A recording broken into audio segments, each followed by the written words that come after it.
राष्ट्रीय पिछड़ा वर्ग मोर्चा के राष्ट्रीय अध्यक्ष चौधरी विकास पटेल पहुंचे बस्ती। नमस्कार, मैं हूं शिवम मिश्रा और आप देख रहे हैं खबर ज्ञान तक न्यूज। हर खबरों पर नजर।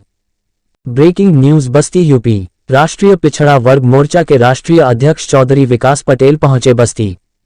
राष्ट्रीय पिछड़ा वर्ग मोर्चा के राष्ट्रीय अध्यक्ष चौधरी विकास पटेल ने मंच के माध्यम से ओबीसी आरक्षण को लेकर साधा बीजेपी सरकार पर निशाना। उत्तर प्रदेश में 6 लाख ओबीसी छात्रों का छात्रवृत्ति न मिलने पर छात्रों की शिक्षा पर पड़ा बड़ा असर। चौधरी विकास पटेल। बागेश्वर धाम सरकार के हिंदू राष्ट्र घोषणा बयान पर राष्ट्रीय अध्यक्ष ने कहा कि भारत एक सर्वजातीय देश है और हमेशा रहेगा। अगर बागेश्वर धाम को अलग राष्ट्र चाहिए तो अपना अलग देश बना ले। चौधरी विकास पटेल ने कहा, सरकार लगातार ओबीसी के अधिकारों का हनन कर रही है, जो राष्ट्रीय पिछड़ा वर्ग मोर्चा कतई बर्दाश्त नहीं करेगा और हम एक बेहद आंदोलन के लिए तैयार रहेंगे। उत्तर प्रदेश अधीनस्थ सेवा चयन आयोग द्वारा ग्राम पंचायत अधिकारी पद पर ओबीसी को नियमानुसार 27% आरक्षण न देकर केवल 9% आरक्षण दिया गया है, जिसके लिए राष्ट्रीय पिछड़ा वर्ग मोर्चा ने प्रदेश के सभी जिलों के जिला अधिकारी के माध्यम से राज्यपाल को ज्ञापन सौंपा गया है।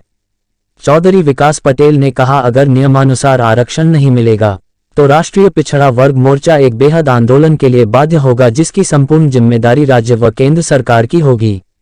चौधरी विकास पटेल ने पेट परीक्षा को लेकर कहा कि पूरे देश में एक शिक्षा नीति लागू होनी चाहिए, अलग अलग शिक्षा नीति नहीं लागू होना चाहिए।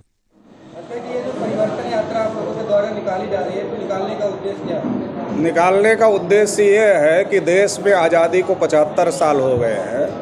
देश में जानवरों की गिनती हो रही है मगर ओबीसी की गिनती नहीं हो रही है। तो देश में जाति आधारित जनगणना और ओबीसी की जनगणना होनी चाहिए और ओबीसी को सभी क्षेत्र में संख्या के अनुपात में हिस्सेदारी मिलनी चाहिए। जबकि देश के प्रधानमंत्री खुद अपने को ओबीसी कहते हैं, इसके बावजूद देश में ओबीसी की जनगणना ना होना बहुत ही ज़्यादा दुखद है। तो ये एक हमारा बहुत बड़ा मुद्दा है। इसके साथ साथ ईवीएम में तमाम गड़बड़ियाँ हो रही है। एमएसपी गारंटी कानून लागू होना चाहिए, समान शिक्षा नीति लागू होना चाहिए। ऐसे तमाम मुद्दों को लेकर हम लोग ये यात्रा चलाने का काम कर रहे हैं।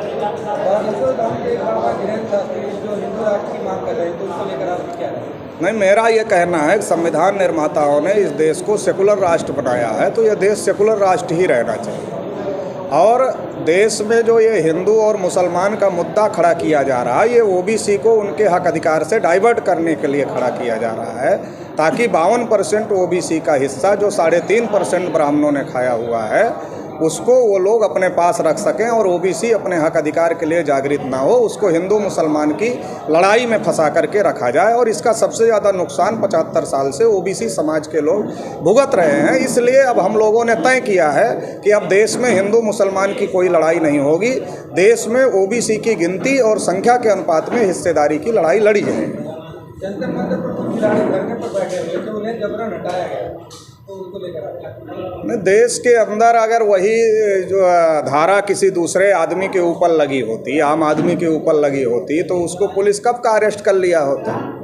लेकिन देश में जो बीजेपी के लोग हैं उनके साथ में अलग तरीके से कानून पालन हो रहा है और दूसरे लोगों के साथ में अलग तरीके से हो रहा है और इस प्रकार का भेदभाव किया जा रहा है। और खिलाड़ियों के साथ अगर अन्याय हुआ तो खिलाड़ियों को न्याय मिलना चाहिए, मगर उल्टे खिलाड़ियों को ही जिस प्रकार से परेशान किया जा रहा है ये बहुत ही ज़्यादा गलत है और हम लोग इसका विरोध करते हैं और खिलाड़ियों के साथ में।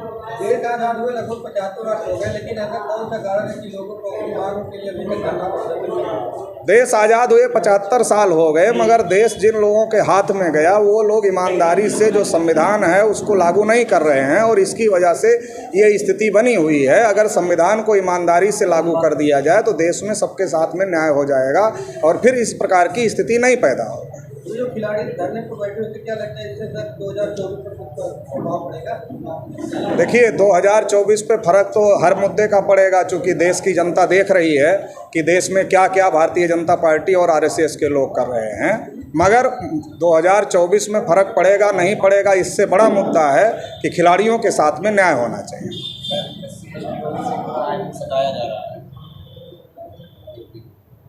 यूपी में ही नहीं, देश भर में सताया जा रहा है। कहीं मूंछ रखने की वजह से पीटा जा रहा है, कहीं घोड़ी पर चढ़ने की वजह से पीटा जा रहा है, कहीं मटका छूने की वजह से हत्या हो रही है, ओबीसी के तमाम फर्जी इनकाउंटर हुए, तमाम लोगों को मारा पीटा जा रहा है। तो ये सारे उत्तर प्रदेश में भी हो रहा है और देश भर में हो रहा है। जब हमारे लोग जाति धर्म के नाम पर वोट डालेंगे, इसकी वजह से इस प्रकार की स्थिति बनती है। अगर हमारे लोग मुद्दों के आधार पर वोट डालना शुरू कर दें, मुद्दों के आधार पर अपने समाज को जागृत करना शुरू कर दें, तो इस प्रकार की सरकारें नहीं आएंगी। लोकतंत्र में तो जनता के पास में सारा अधिकार है। बाबा साहब ने कहा था जो जमीन सरकारी हो जमीन हमारी है, लेकिन देखा जा रहा है इस सरकार में जो जमीन सरकारी पर बाबा का बुलडोजर चल रहा है। देखिए, आपने जैसी सरकार चुना है वैसा काम होगा। जब आपने गलत सरकार चुना है तो काम भी तो गलत होगा ना। आप बुलडोजर को प्रतीक बना रहे हैं तो सारे न्यायालय बंद कर देने चाहिए। जब बुलडोजर ही सारा फैसला कर लेगा तो फिर न्यायालय किस काम के लिए है? कोई किसी की हत्या कर देता है उसके लिए ताली बजवाई जाती है, तो ये तो गलत है ना। जो संविधान निर्माताओं ने जो न्यायिक प्रक्रिया तय किया है, कोई भी फैसला उस न्यायिक प्रक्रिया से होना चाहिए, वो सबको स्वीकार्य होगा। लेकिन हर चीज़ को जाति और धर्म का रंग दे करके जिस तरीके से किया जा रहा है, ये बहुत ज़्यादा गलत हो रहा है और इसके आधार पर जनता को गुमराह करने की कोशिश की जा रही है। कुछ लोगों का आरक्षण को लेकर है कि 70 नंबर वाले को डॉक्टर बना दें, उसके बाद 100 नंबर वाले को सरकार। रिजर्व, ये देश डेमोक्रेसी है, मेरिटोक्रेसी नहीं है। ये डेमोक्रेसी है। अंग्रेज इनसे भी ज़्यादा योग्य थे, फिर क्यों भगा दिया अंग्रेजों को? अंग्रेज इनसे ज़्यादा योग्य थे कि नहीं थे? फिर अंग्रेजों को क्यों भगा दिया जो लोग ऐसा कह रहे हैं? ये मेरिटोक्रेसी नहीं है, डेमोक्रेसी है। और डेमोक्रेसी का सिद्धांत है सबका पर्याप्त प्रतिनिधित्व होना चाहिए। ये संविधान में मौलिक अधिकार है और इसलिए जिसकी जितनी संख्या है उसको उतना हिस्सा मिलना चाहिए। एक तरफ आप एजुकेशन गरीबों के लिए अलग रखते हो, अपने लिए अलग रखते हो, दूसरी तरफ आप मेरिट की किस मुंह से बात करते हो? आपको तो शर्म आनी चाहिए मेरिट की बात करने की, क्योंकि आप पहले ही मेरिट दबा दे रहे हो। आप एक समान शिक्षा लागू करो, फिर मेरिट की बात करो, फिर बात समझ में आएगी। आज प्रधानमंत्री जी का कार्यक्रम आ रहा है मन की बात, उन्होंने कहा कि सबका साथ सबका विकास हम कर रहे हैं। देखिए, आरएसएस के लोगों ने प्रधानमंत्री नरेंद्र मोदी जी को कहा कि आप सरकार की तरफ कम भी ध्यान देंगे तो चलेगा, आप भाषण करते रहो, क्योंकि आपके भाषण करने से हमको फ़ायदा होता है। आपके भाषण की व्यवस्था हम देश में विदेश में हर जगह करवा देंगे। तो मोदी जी भाषण करते रहते हैं, तो भाषण करने से उनका समय नहीं कटता है, तो इसलिए वो मन की बात भी करते रहते हैं। अब इधर एक समस्या पैदा हो गई, जिस प्रकार से बेरोजगारी महंगाई बढ़ गई तो मन की बात सुनने वाले लोग कम हो गए। आपने सुना होगा, आप मीडिया के आदमी हैं, लोग नहीं सुन रहे हैं। तो इसलिए गवर्नमेंट ने आर्डर निकाला मास्टरों को कि लाइन लगाकर मोदी जी के मन की बात सुनवाई जाए। तो आजकल तो केवल बच्चे ही मजबूरी में सुन रहे हैं, बाकी पब्लिक नहीं सुन रही है। सबका साथ सबका विकास नहीं है, सबका साथ अडानी अंबानी का विकास, बाकी सबका सत्यानाश।